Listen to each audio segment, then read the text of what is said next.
আমাদের ক্ষমতাসীন সরকারের লজ্জা হয় না?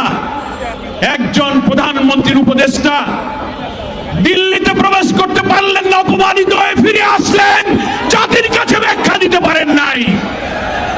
আপনারা 300 বিধিতে বিবৃতি দিয়ে পার্লামেন্টে একটি দলকে কটাক্ষ করার জন্য অপচেষ্টা করেন, পুশিন করে, আপনার উপদেষ্টাদের অপমানিত করে, আমার অখণ্ডতাকে নষ্ট করে স্বরাষ্ট্রমন্ত্রী সেখানে 300 বিধির বিবৃতি দিতে পারেন না।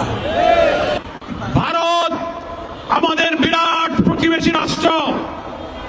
আমাদের বাংলাদেশের চতুর্দিকে প্রায় 4000 কিলোমিটার বিস্তৃত সীমানার প্রায় 32টি বাংলাদেশের জেলার সীমান্তে ভারত অবস্থিত।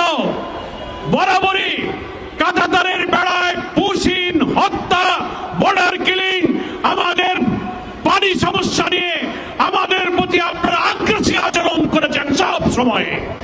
কিন্তু এবার দেখতে পাচ্ছি পশ্চিমবঙ্গে বিজেপির শুভেন্দু অধিকারী মুখ্যমন্ত্রী হওয়ার পর নতুন করে আগ্রাসী ভূমিকায় অবতীর্ণ হয়েছেন।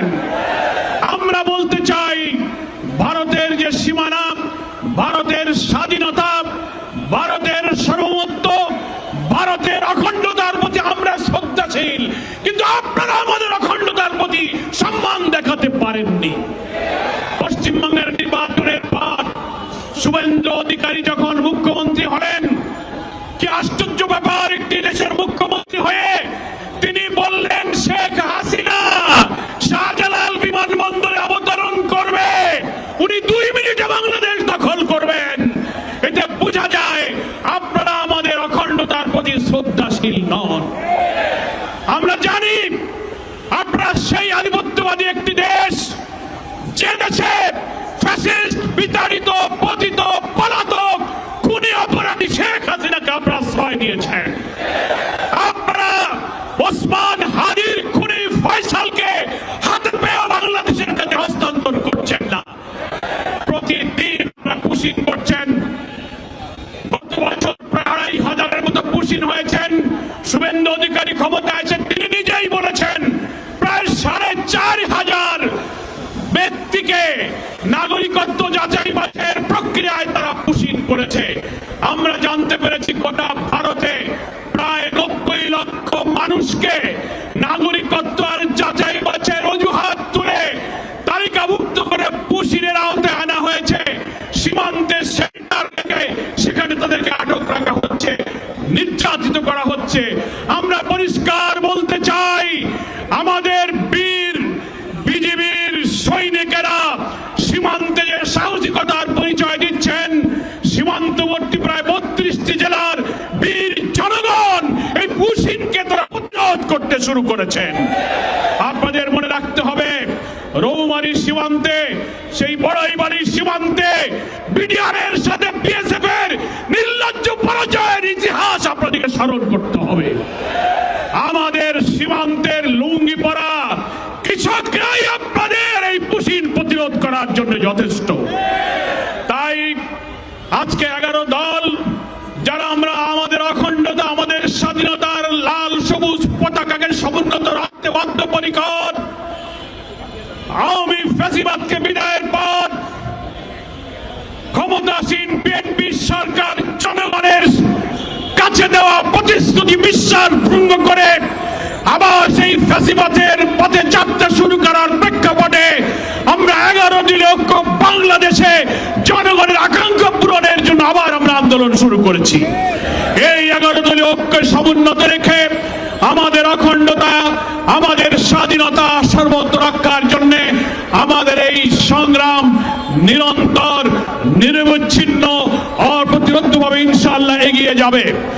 আমরা ভারতীয় সরকার এবং দেশের স্বাধীনতা সার্বভৌমত্বের প্রতি যেমন সম্মান দেখাই, তেমনি বাংলাদেশের সীমানা, আমাদের এই ভূখণ্ডের পানির সমস্যা, সীমান্ত সমস্যা, ব্যবসা বাণিজ্যের সব ক্ষেত্রে ন্যায্যতার, সমতার ভিত্তিতে আমরা সম্পর্ক চাই।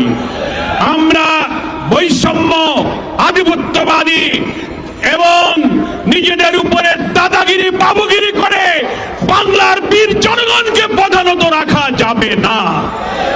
আমাদের সংগ্রাম চলবে, আপনারা ঐক্যবদ্ধ থাকবেন। জনগণের প্রতি, দেশবাসীর প্রতি আমাদের আহ্বান থাকবে যে আমরা সব সময় আমাদের অখণ্ডতা, স্বাধীনতার ব্যাপারে সচেতন থাকব। আমাদের ক্ষমতাসীন সরকারের লজ্জা হয় না।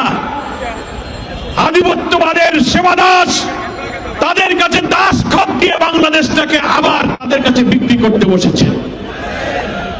আপনার একজন প্রধানমন্ত্রীর উপদেষ্টা দিল্লিতে প্রবেশ করতে পারলেন না, অপমানিত হয়ে ফিরে আসলেন, জাতির কাছে ব্যাখ্যা দিতে পারেন নাই।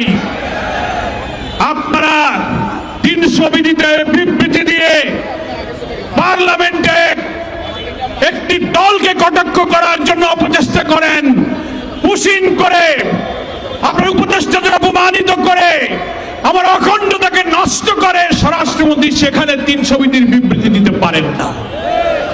তাই আমরা আজকে শাহবাগ চত্বরের এই মিছিল পূর্ব সমাবেশ থেকে দেশবাসীর প্রতি আহ্বান জানাবো। বিশেষ করে সীমান্তবর্তী 32টি জেলার বীর জনগণকে ধন্যবাদ জানাবো। আপনারা আমাদের লাল সবুজ পতাকাকে পাহারা দেবেন, বুকে অদম্য সাহস নিয়ে ভারতীয় আগ্রাসনের বিরুদ্ধে শক্ত করে আপনারা দাঁড়াবেন। বিজেপির বীর সৈনিকেরা যে সাহসিকতা দেখাচ্ছেন, বিএসএফ এর লোকেরা বিজেপিকে গুলি করতে চেয়েছে, ভিডিওতে দেখেছেন, বলে আমরা গুলি করে দেব।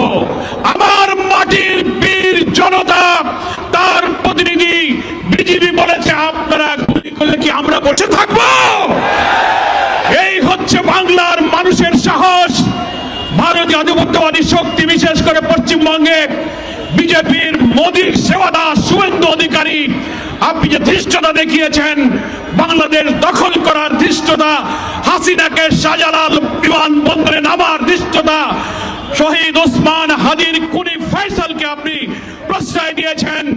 আমরা শহীদ ওসমান হাদির এই চত্বর থেকে ওসমান হাদির খুনিদের বিচার